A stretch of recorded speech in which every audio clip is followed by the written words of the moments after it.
Now, do you want to ace your lead generation game? Well, our upcoming pool of experts will explore how you can swap your old marketing playbook with a new one to up your game and boost consumer engagement levels.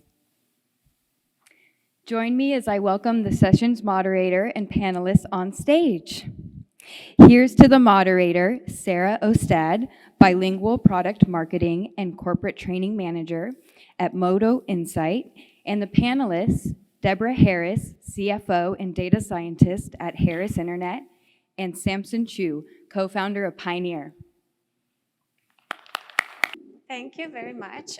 First of all, thanks to the planning committee of the marketing tool, as well as our great speaker, Callie, and our fireside speakers today.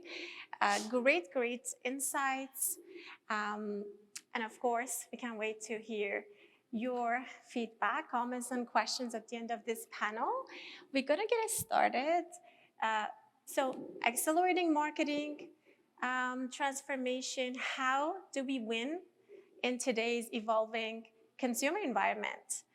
Sara Ostad here, Bilingual Corporate Training Product Marketing Manager at AutoSync, in fact, with different solutions. I would like to get an introduction briefly with my co-panelists, Deborah and Samson. Hi, I'm Deborah Harris. I'm the Chief Financial Officer for AIGROWTHHUB, and I'm also a data scientist that speaks on internationally on deep learning and machine learning. Hi everyone, I'm Samson. I'm the founder of Pieneer. First of all, I'm really glad to be here with Sara and Deborah to share my experience and with all of you guys. Yes, I'm currently, so let me tell you a little bit story about myself. So how I started, 2 years ago when I was still a student, I was just moved to San Diego. I was really excited for the new chapter of my life because I just got transferred, and my whole picture was thinking I was really excited about like what is coming. So I really want to join some student organizations, and then I started searching on Facebook, and I was like looking through them, and I couldn't find I couldn't find a lot of organizations that I'm actually interested in until the school started and I met people from the school, and the algorithm bring me to the organization that I'm actually interested in. But you know what? It was too late when I found it and I already passed their recruiting day. And at the end, I didn't join any. But at that point, I realized why in this information technology world it's so hard to find information like that. And I saw the need of like a platform to organize all this information, and also for student organization to manage their community. And this is how I started Pieneer. Yes. Absolutely. So what actually led you here to take part at the conference and discussing the project becoming your startup? That's fascinating. So we're going to talk a little bit about those challenges that you actually surmounted and brought you to the path that you're on. I think it's a great starting point. What about you, Deborah? What led you here? I know we had a little chat, and it's just fascinating how, in fact, all of our sort of stories and backgrounds sort of intersect. So yeah, just tell me or tell us a little bit about your background. Sure. Well, as an accredited data scientist, I've found that there's massive opportunities in the marketing and sales organizations and the methodologies that we're currently using. So for me, some of the most exciting opportunities right now are applying artificial intelligence, machine learning, deep learning into the processes that are currently being used in the marketing and sales software spaces. So that's what AIGROWTHHUB is all about, is actually integrating all the latest cutting edge methodologies that are currently available. So that's why I'm here to share that. Very cool. As for myself, I work with AutoSync, a company based in Toronto, Canada. AutoSync is basically a suite of class-leading automotive solutions. And what had me join the company earlier last year has been quite a tumultuous, in fact, career path. I started teaching at the age of 14, originally from Iran. So I learned the language and I had no choice but to start sort of teaching it as a second language. Came to Canada almost 20 years ago. So I continued my path in education, teaching different levels, and ultimately sort of dived into the world of commerce and marketing in 2016 as a consultant and helped companies in brand revitalization and organizational development. I enjoyed my work with some of my clients in the automotive sector, and I decided to focus all my efforts and expertise in that niche. And here I am. I'm hoping to be able to share some of the latest in automotive MarTech as it relates to the modern retail experience, which actually brings us a little bit. So when, we obviously startups, leading companies, helping with clients as it relates to AI and sort of getting the most ROI when it comes to their investment in marketing, and yourself sort of connecting student bodies with educational institutions and sort of helping both stakeholders maximizing their efforts and time, resources, and sort of pushing their interests. What are some of the sort of challenges that you see, on a daily basis that either your company or people that you work with face? I think we can definitely start with you, Samson. Yeah. So when we talk about challenge, so the first thing I would go back to the point that I was. It's like when I was about to graduate. So what happened was like, first of all, let me talk about like how I go through that the whole journey is because I started picking. So when I realized that's the problem, and then I started building up a platform called Reach. So Reach is a platform that for students to connect with student organizations, and they could manage their community, cooperating with other communities.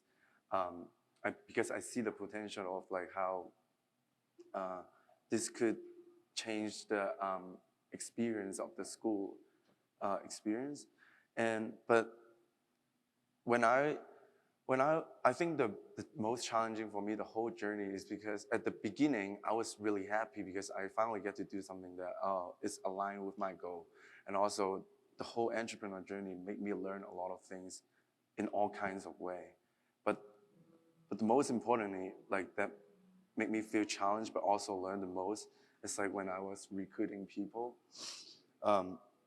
because at the beginning when I was recruiting people, I was thinking it's more like I was try to split my world at work and try to run things more smoothly, but it doesn't work. At one point, everyone left. I changed my approach of the why they left is because they see it as like just a quarter thing, because I was starting looking the people from my class and see if my project could collaborate with what they're working on in their class. And after that, I changed my approach. I realized maybe the best way to work with people is like they motivate themselves by themselves. Mm-hmm. So because I was really like doubting and questioning about my own ability at that point, because even I used we co-founder, I have a co-founder, the same, and she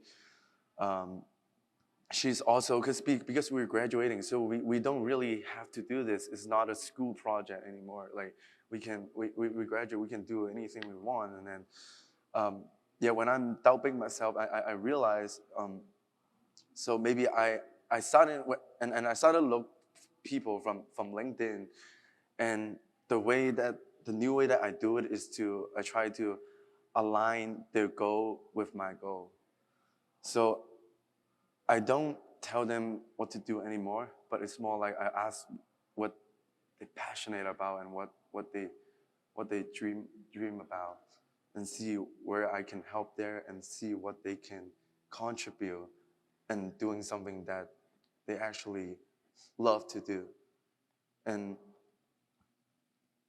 I think this is a really, really good challenge, because, and actually at the end, the co-founder decided she wanted to move on with her own.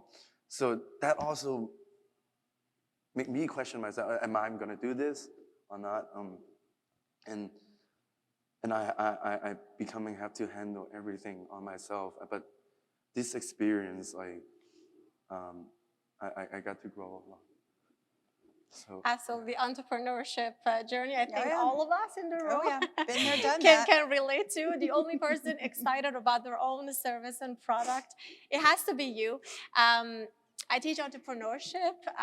It's been many years, and that's the very first lesson. It's like no one is going to be interested in you, what you have to say, your product, your service before the value is actually proven. So we are all there.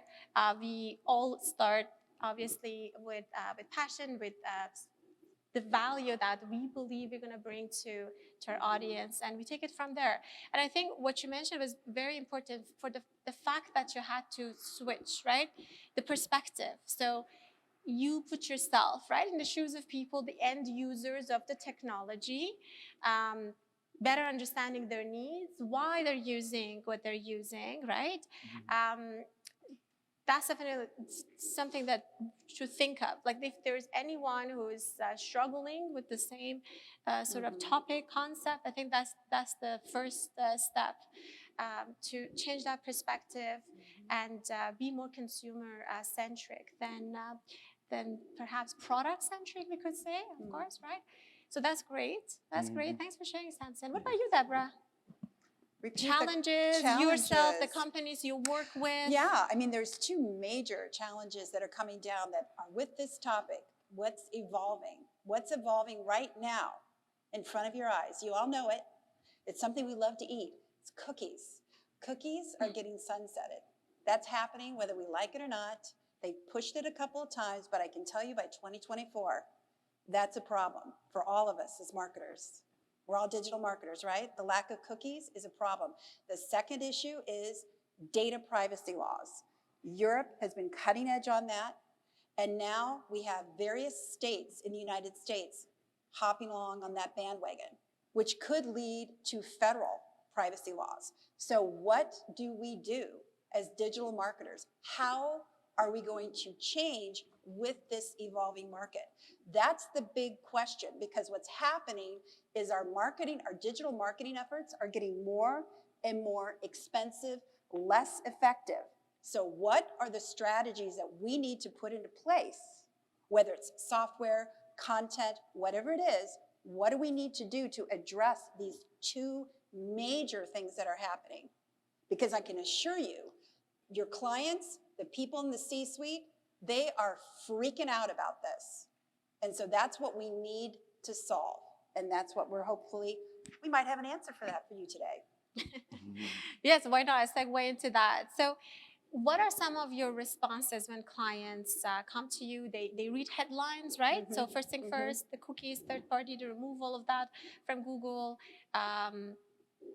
Won't get into that much of details, but if a client comes in and they're freaking out and they're hoping for answers, how does your firm sort of help them to still connect with their target clientele digitally to hoping to have them obviously turn into paying customers, right? Exactly. And how do they go about sort of or around, in fact, these policies that are becoming, in fact, very serious at a political level. Yes. Certain states have their laws in place, so there's really no simple way of going around these policies. So how do you guys handle that? Well, the first piece is, what is first-party data? That we can access without any data privacy issues. So first-party data is any activity that a user is implementing on your website. So we can capture that and still maintain the data privacy. So what you need is to be able to use some sort of machine learning, some sort of data science product that can capture that behavior, rank that behavior as to buying opportunities, and then feed that into your Google Analytics, your Facebook, your Meta, whatever you're using to build a better audience. And that's what the software that we use at AI Growth Hub enables you to do. And because of that, we're able to save, and we do offer as a guarantee, up to a 30% savings on their ad spend, which for companies that we deal with that are spending 16, 20, $30 million a month, that's a substantial number that you can bring to the C-suite. Because when we're dealing with a recession where people are contracting, they're looking anywhere they can to squeeze the bottom line. So that's what we can offer to our clients as a solution. Right. And so education for sure comes first, yes, right? Yes, it's massive. Going it's massive. through, yeah, that they have to absolutely. understand what we're able to do with the software. But they need to understand that there are people out there that are going to look to, because of the data privacy laws that are coming, they're going to use that as opportunities to sue and different companies because they're not in compliance. Right. So it could be a very costly situation for our clients, and that we're trying to assist them to get into compliance. Very well. And so that opens another sort of can of worms for them internally, because these clients have marketing departments, right? Yep. Marketing functions.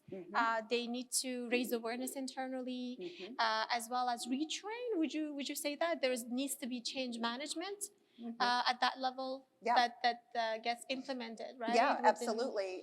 Their compliance, their legal departments need to be very aware of what's coming down. And there's a lot to watch, because last I counted, I think there was at least 5 states looking to onboard some sort of data privacy laws. So it's a very rapidly changing environment, and something that we all as digital marketers can be aware of, and again, staying ahead of the curve with our clients, be able to offer them something like this to keep them where we want them to be. It's fascinating, because so obviously all these policies and politics of advertising touch us as well. So at AutoSync, we are a sort of software, right, that is used internally by our dealerships. And what it does, basically, all these different solutions help dealers maximize their advertising conversion and sort of operational efficiency internally to get the best ROI. Of course, one of the solutions is focus on advertising, as well as running AI-driven ads and whatnot. But sort of bringing that into the topic when we go in and work with dealers as well as OEM partners, raising these flags, issues, coming up with a roadmap as to what is the way sort of forward, and stakeholders that need to be involved to deploy and implement such changes is definitely one of the challenges that we do have. But so Sarah, does your company help individual dealerships? So we do have 2 segments of clientele. We work with OEM partners, so we're talking about Volvo, Canada, US, Hyundai, so on and so forth, multiple of OEMs, as well as individual dealerships. So if it's a standalone sort of dealership that we do not have a certified OEM program with, they're able to purchase the services and have us in. And with the company going through so many changes and M&As, we have had to internally revamp our own marketing. sort of department strategy. So our marketing experts and sales sort of representatives in the sales department are becoming more and more like business consultants, marketing, branding consultants. So they're going in, they need great experience in the automotive industry to understand the reality of these dealerships, principals, management, and connect as well as consumer needs. So then they go in and connect the dots, help dealers sort of map out that path in terms of their digital marketing. But some of the hottest trends right now, as it relates to automotive, which has been, in fact, the dinosaur industry, by the way. Tesla obviously was what sort of took away just revolutionized the way that we manufacture vehicles and sell them. But now we see that the industry has had no sort of chance of surviving if they were not to adopt more or less the same strategy. We see the growth of EV. So every single OEM now, they develop, manufacture, and sell electric vehicles. The way that the retail works has changed, hence one of our solutions, MotoInsight. MotoCommerce is a platform that enables, just like Shopify for automotive, the sort of facilities that connected omni-channel retail experience when it comes to consumers, which, again, you deal with the next generation, literally, of consumers in that space. I mean, vehicles, when we purchase or lease them, that's the biggest, second biggest purchase that every individual Sarah, has. like people they kind of become like a Toyota family or a Hyundai family. So that first capturing them when they're young is Absolutely. like really brand a loyalty. powerful, that brand loyalty. Yeah. Absolutely. So in terms of the politics and big data, use of AI, or the changes that Google decides to implement when it comes to removal of sort of third-party data capture, it touches us. So now we have, so some of the trends, hottest trends are, well, the self-driven cars, right? The connectivity. So the next generation of vehicles that are already there, they're connected. As far as being self-driven, and also having the driver or the car buyer being able to purchase subscriptions, right? Additional features via subscription. So if you want a seat that is heated, then you can actually purchase on a monthly basis your plan with Mercedes, for example. So, but some of the states in the US and maybe in Canada, they will follow suit, are not allowing that connectivity to data as it relates to being able to push, right, and actually sell subscription-based additional features. Interesting. So that really creates a huge challenge for OEMs, because then they can sell such vehicle here but not there. But then how do they manage consumer demands? Because consumers don't know, they will not be happy about the fact that that's not an option in their province or state. So that's one of the issues. Again, accessing data and using that. So we talked about Facebook ads and Google. So if you're not allowed cookies, how do we retarget? Automotive is very competitive. So you have the same experience, but if you've been looking up Lexus online, the next thing that you'll see when you log into Facebook is probably Mercedes ads, right? So the retargeting that is enabled for a good part via cookies is going to be a little bit more challenging, because when I visit Lexus, I'm not going to go in and create a shopping cart. No. So that would definitely be one of the challenges that OEMs have.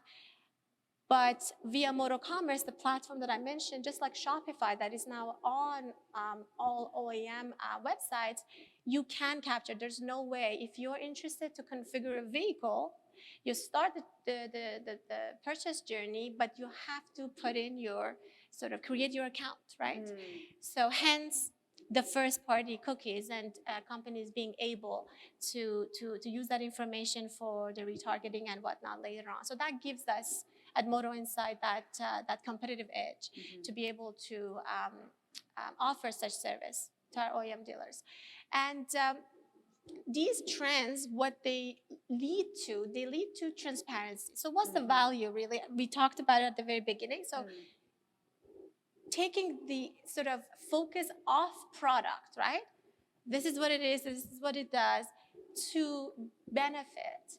That's what we've been able to do, and what we encourage all sort of businesses to do, and it's the transparency. So for our dealer network, partners as well as OEM network, we help them increase transparency in the car buying process. So the pricing is all the same. They're all advertised on across all websites, right? Different makes. How do you go about create brand loyalty, right? Become that brand that the family goes in and purchase different models of the cars. And that transparency enables dealers to gain the trust of consumers and car buyers. Which again, because now technology accessible to everyone, right? So how do you distinguish yourself from the competitor? If Volvo offers the same product, right? The shopping path, as well as Mercedes, so how do I compete? So it's not really technology anymore, it's the service. So in automotive, we are removing the focus on technology and sort of feature of products and solutions that are offered, and diverting it back into service, the quality of that human, right, service that we offer. Of course, technology increases efficiency. Time is the most valuable asset that we have. We are looking for purchases that are made easily, that they allow us enough information to be able to make that purchase decision rapidly, and because everybody, lives very hectic, busy lives. And then I like to be, serviced well, right? So I want to go in, trust my dealership, trust that their expertise they're bringing in is on point, save me tons of sort of time, and that focus on service is what we suggest our sort of target clientele does, which is in automotive dealers. And that's basically brings us to, what about in the education sector? So we talk about technology, education. I think that was really, I think that was really good. I think it's really important that, especially nowadays, like, we have to build everything is from trust, especially in this information technology, and maybe the future consumers are the Gen Z, and they're the most educated one. They receive a lot of information, and just like, when I think about this, it reminded me of my housemate Jackie, and like, he's a Gen Z, he's a student, and they already see so many advertisements, and then they don't want to heard about the information, because it's not about him, because he can look it up by themselves. He can learn. So it's more like what we're selling. It's like the trust. It's like you want to listen to what Samson said. It's good because I'm his friend, and then that's why I believe in, and especially if they can look it up on, compare all the price of a product, like on the Google. So it's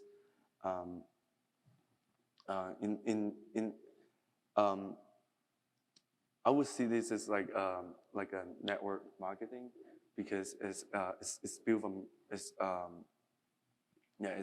built from trust, and also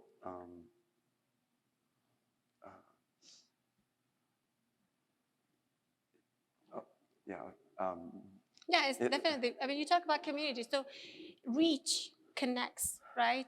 Students to organizations and referral sort of services, especially if, I mean, I'm an immigrant, obviously. You newly arrived. There's a huge demographic, right, that are living, have lived, and continue to live with the same challenges when they enter a country, right? So I think the fact that you are building communities and facilitating that human connection is called, we talked about it, I think in our fight chat, we were discussing human relationships, sort of holding hands and whatnot when it comes to connecting, because it's a virtual world. And it seems after COVID, we are moving away, right, from, we are hoping to be moving away from what we lived. We had no choice but living, which was the Zoom and, being burnt out on the computer. Because I don't know about you, but I would definitely just from my computer to bed to computer. I'm one of those that should not be trusted to work at home for my own sanity. But I think that became the norm. Yes. The time lapse between sort of responding to messages and emails shortened drastically. Like, you're not waiting 24 hours, 48 hours, a couple of days for your a response, when you send an email. So getting out of that space and sort of, or using technology to bring people together, I think that's definitely the value that you're hoping to achieve with Reach. Yes, I think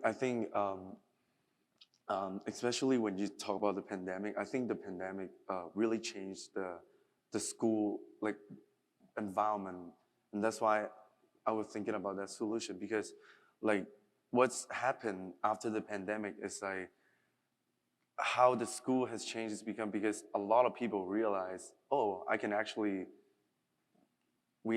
there's statistics showing that we have better performance on Zoom. And it really changed the dynamic, not just in school, but in everywhere. It's more easy. I can be in Utah, Florida, in California in 2 hours, because I can set up meeting with people so easily nowadays. And how the society changed, I think is also another reason why it's because in the new society, people have more freedom of thought. They become, especially for students, they could become really anything, and then they have a lot of options, and they don't really have to choose one to another. So I think the best way is to give them flexibility to be part of something, but also exploring their potential. So it's more it's about the human quality at the end of the day. And then and also because of the pandemic, even though it's more easy to meet somebody online, but there is a lack of need of physically, and they really need. I think that is something that is still important. Which brings us back the whole omni-channel experience, meaning you can switch and transition online to in person seamlessly, right? Not going either of the ends of the spectrum. That's definitely the balance. Using technology to increase those efficiencies, which brings us back, Deborah, to what your firm does, and sort of helping clients navigate the ever-evolving landscape. Yeah, and I mean, another issue is, how frictionless is their experience with your product?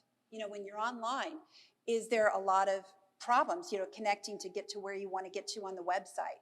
And that's the thing, especially with automotive.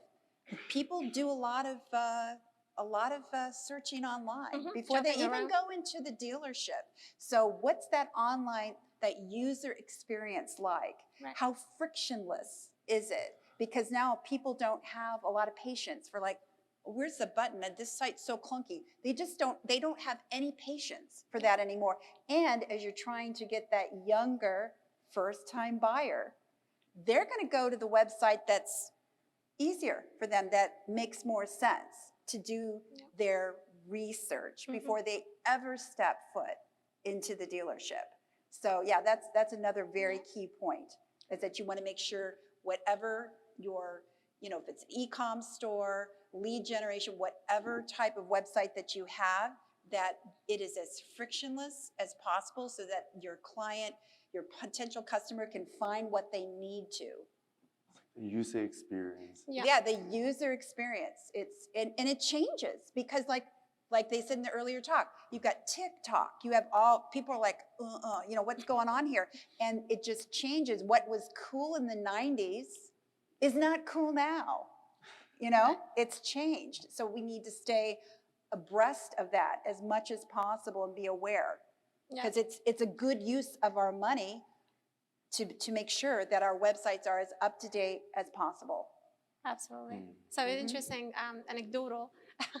So TikTok, using of the platform, you would think, you know, for a business that is targeting dealers. I was opposed to that. Thought is mute. But one of our executives in one of the solutions, he actually set up TikTok account. He's the first one a couple of months ago. Has a good amount of followers there and traction. And I was like, who are these people, right? So I'm just trying to play the marketing sort of genius there. What is this audience? How do you get it? I don't think TikTok is built for that. Like, I think it's too soon, right? But he was able to provide some stats. The fact that we have dealer sales managers on TikTok consuming this content, which made me feel very old, although he's older than me. But yeah, so that resistance, I think, exploring the channels, opportunities, where do we go, depending on the business, right? But then sometimes we should not be getting like fragility. So being really able to see where the industry is heading. I think that's at the heart of marketing. Yeah. To be able to have that vision, to be able to come up with that great marketing plan, either for our own, agency or clients we work with, or both.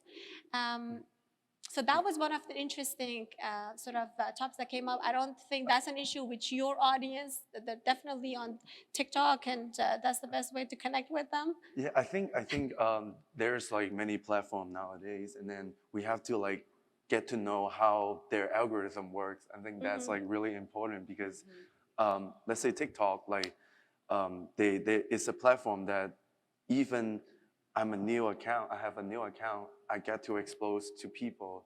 So this is something that maybe Facebook or other things that maybe couldn't offer. Right. So yeah, I think it depends on like who you're targeting. But for the new generation, yeah, definitely like I'll go for TikTok. Yeah. So circling back, because I like to have some time to not only ask the same question from our guests, the conference participants, because we like to hear also what you have in terms of where you think we are heading, and how are we winning in the ever evolving consumer environment. That's the topic of our panel. Circling back, how do you think companies, Deborah, can win in such rapidly evolving environment, not only in terms of consumer behavior, but also technology? Well, I'm going to tell you, the large companies are going to win.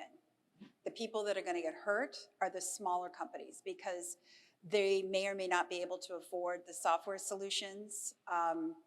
And if they don't have a lot of content, because content, all the stuff we are supposed to be doing, building content, we need to do that. It needs to be there. So, because that's what's going to help you have a hedge of protection against the loss of the cookies and the data privacy. You have to have as much content as possible to draw the eyeballs to your site. But I'm telling you, the small guys are going to get really hurt by this. There's no question about it, because a lot of the software solutions and the very sophisticated things that are being offered, they don't have the budget to pay for it. It's not deliverable at a very small scale, at least at this point. It eventually will be, but you just need to be aware of that. If you've got smaller clients, people who may be only spending, $10,000, $20,000 a month or something like that, their ability to acquire clients is going to get more expensive for them. It's what's coming. Yeah. So work on content. Absolutely. So sort of creatively, yes. right? Yes. Thinking through these issues and see where you are lagging and where you cannot combat competition and sort of compensate in that department. That's for sure. Because they have lobbyists. Believe me, they're talking to the states and they're working out their plan. Smaller companies don't have lobbyists doing that work for them, doing carve-outs on these data privacy things that are coming into the environment. So yeah, if you've got clients that are smaller, yeah, we got to get very proactive with them. It becomes an interesting political debate Absolutely, because digitally absolutely. and on internet, right? IoT, everything, the whole idea was democratizing, right? Access to information, to sources of generation of revenue. Yeah. And here we are, entering 2023. We're back again. We have to rethink and re-strategize, and that becomes sort of again a little bit of a conflict or sort of power struggle when it comes to resources and management of resources. And what algorithms, we can go down the whole data science path and talk about what algorithms are allowed or not allowed. I mean, there's a plethora of discussions that can take place on that. But, for us here with this marketing transformation, definitely there's a lot of changes coming. And the more you can look around the bend, look around the curve, and be aware of those things and make them available to your clients, the better we are going to be able to retain the clientele that we have. Yeah. And knowledge is key, right? Absolutely. It's fascinating how certain marketing is unlike any other, right? Like you cannot just enter, function, and be active in any marketing capacity at any organization and get stuck there, right? No. And be like, okay, I'm going to repeat everything I was doing yesterday because it worked, but it's not going to work. Yeah, you have to be creative. You have to be, here are the two intersections you have to put together. Creativity and technology. As long as you're right there, you're going to be okay. But if you get away from that, those are the two most important things you need to intersect in your business as marketing professionals, as we all are. Creativity and knowledge about technology. That's what you need to be armed with. Yeah, absolutely.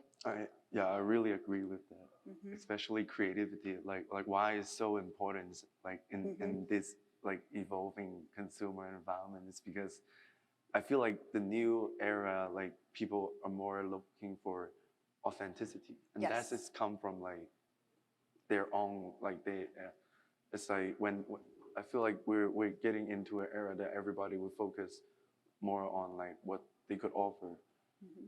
So and the technology is the tools to achieve that. It's like the tools to express that idea.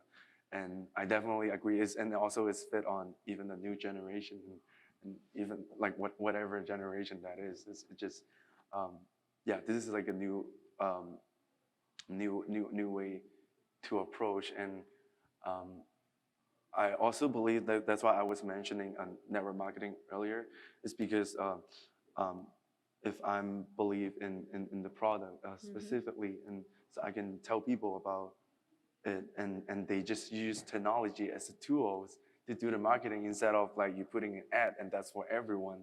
It's specialized for you because the AI also filter the content, and then that is for you specifically.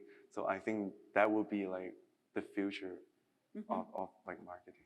Yeah, we have to be aware of what the cool kids are doing, The cool kids are doing TikTok. Now, what are the cool kids doing now? Okay? We just have to kind of keep up on that. That's my advice. Just watch out what the cool kids are doing. Yeah, sure, absolutely. As for me, I think it's budget management for sure. So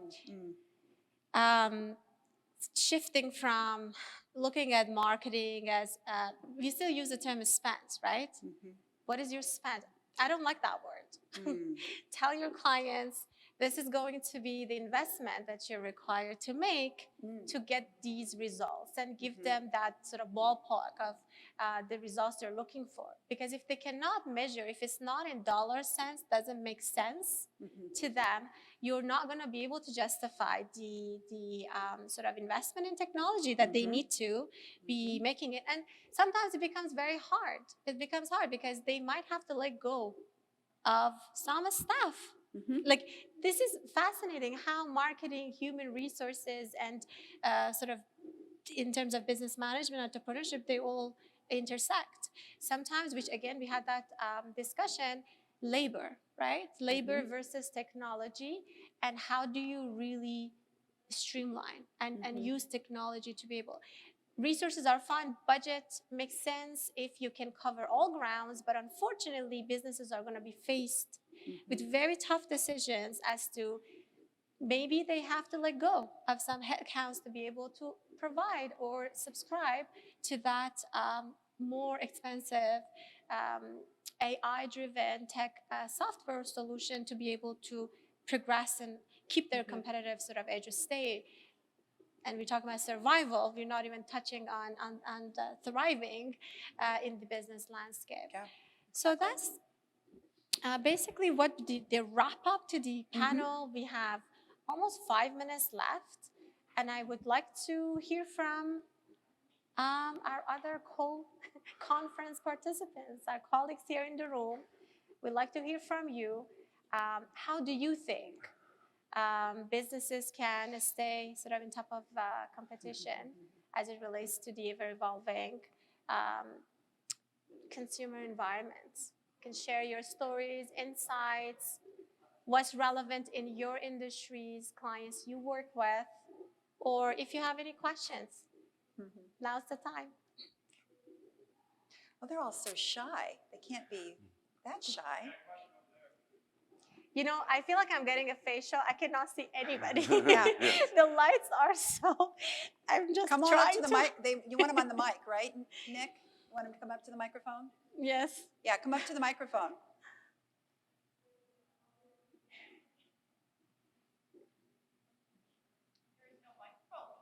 Oh, there's one behind you. There's one That's a behind fact. you. Second one. There you go. Yay. Yeah, I already got your attention. My name is Peggy Sullivan, and I run a nonprofit called She Can. And I believe that the most important thing that we can all do to really grab people's attention is by staying relevant and asking a lot of questions. We do market research on a real regular basis to ask women on all the time, what are your challenges? What are your needs? How can we help you? And then we constantly pivot to make sure that we're answering to those needs. So I know for me, just the market research and being out there is really, really critical. But even more than that, forget about your game plan. Doesn't matter if you have a game plan, you got to pivot to make sure that you're really responding, because this world is just changing so fast that those for me are two skills that are important. Oh, thank you. Yeah. Absolutely. Yeah, very 100%. true. Yeah, I mean, it's all data, people. Data. Are you getting your data? Are you looking at it? Are you understanding it? And are you getting your insights from it that are going to drive business value? That's the name of the game.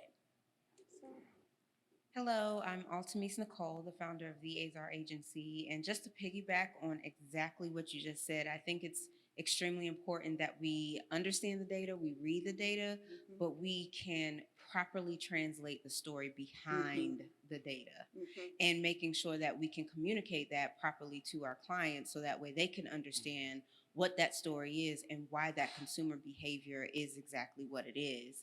And I also think another skill that we should have is it's this relationship marketing, that human to human marketing, and understanding that we are all human first. Yes. So ensuring that there's, within the data and within our campaigns and what we're doing, we're also integrating ways to make sure that our messaging stays diverse and, activating those auto captions and all of those things to help us maintain the human interaction in a very technological world. So definitely just keeping that human to human interaction first.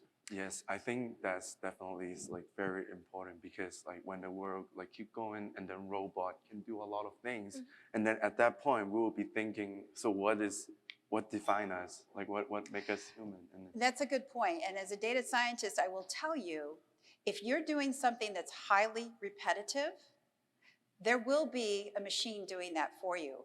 But the beautiful thing about artificial intelligence is that it's going to allow you to do the things that you do best as a human. And it's going to automate the things that aren't as much fun to do. Just like with the software that does all the marketing and texting and auto calendar stuff. Humans don't enjoy doing that. Now, is a human going to pick up the phone and talk with you and do that individual sale? Absolutely. But the process of getting with the client and trying to find a time to meet, that can be automated. That is what is real today, and it's going to become industry-wide in ways we can't even imagine. But human to human, absolutely. That's not going anywhere. That's going to become more precious with time. That's why the creativity is, that's why. Exactly. Where Creativity and it's kick in. technology, people. Yeah. Those two things. Go ahead. All right. So you had said that if the companies do not comply to the new rules that are coming in 2024 or probably earlier, they could get sued and all, right? Possibly. So yeah, how do you possibly. plan? So the question is, how do you plan on transitioning those clients you have to from third-party to first-party cookies? Well, we have a software that does that with AIGROWTHHUB that uses only first-party data. It's completely compliant. If you want to have more information about that, please come. We've got we have a booth in the back in the where everybody's getting their coffee, and come and talk with us about it. It's real cutting-edge stuff. Okay. It's super exciting, and we'd love to talk to you about it. Cool. Hi, my name is Smita Kanadi. I'm a founder of a social renting platform called renties.net. I actually found it is pretty interesting the way you said the creativity and technology that actually we are doing. And what I found is creating small stories are actually connecting with the people, but converting those leads is a problem. So how do we address that? Converting leads Yeah. from your website? Now, Yes. well, Yes, that's they something. actually connect with the stories because that's just their stories that we are telling, the problem which we are solving, that actually we are trying to tell people as their own stories. So they get instantly connected, but then they struggle to convert. So how do you start solve that problem? Well, it sounds like you might have a funnel issue, and again, you can come back. I have one of the best people in the country. His name's Josh Harris, and he'd be happy to talk to you about that. He'll be at that AI Growth Hub table because he is extremely knowledgeable on conversion issues like that. Sure. I'm Thank you not. so much. I'm just the data scientist person, and I do the financial piece. But as far as like actually dialing in on stuff like that, he's the one you want to talk to. Definitely. Absolutely, Josh Harris. Thank you. You're welcome. Thank you. Yeah. So I guess that's a wrap. Thank you. Thanks everybody. And Yay. it's Thank you. lovely. Yeah. Thank you. It was fun.